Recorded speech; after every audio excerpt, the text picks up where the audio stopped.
আমি এই সর্বোচ্চ নিরাপত্তার জেলখানা তৈরি করেছি।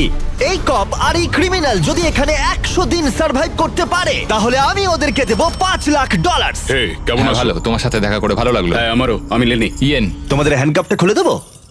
তাহলে তো খুব ভালো হয়। এখন থেকে 100 দিনের কাউন্টার শুরু হলো, আর তোমাদের মধ্যে যদি কেউ এখান থেকে বেরিয়ে যাবার সিদ্ধান্ত নাও তাহলে দুজনেই কিচ্ছু পাবে না। তোমরা বাস্তবে কখনো $5,00,000 দেখেছো? জীবনেও না। না মানে জেল থেকে বেরোনোর পরে আমি $5,00,000 পাবো, সেটা কি কাউন্ট হবে? তুমি কত বছর ধরে পুলিশ? 17 বছর ধরে। আর তুমি কত বছর ধরে আসামি? 3 বছর ছিলাম ফেডারেল কারাগারে। ওখানকার সাথে এখানকার বেডের তুলনা কতটা? এগুলো একটু মোটা আর আমাদের পিলোও রয়েছে। আসল জেলে তার মানে পিলো দেওয়া হয় না, না? ওরা পিলো দেয় না। যাই হোক, পিলোর কথা বাদ দিলে এই প্রিজনটা হলো 1:1 রেপ্লিকা, ঠিক যেমনটা আসল প্রিজন হয়। ভাই, প্রিজনের টয়লেট এরকমই হয়। ওয়াও।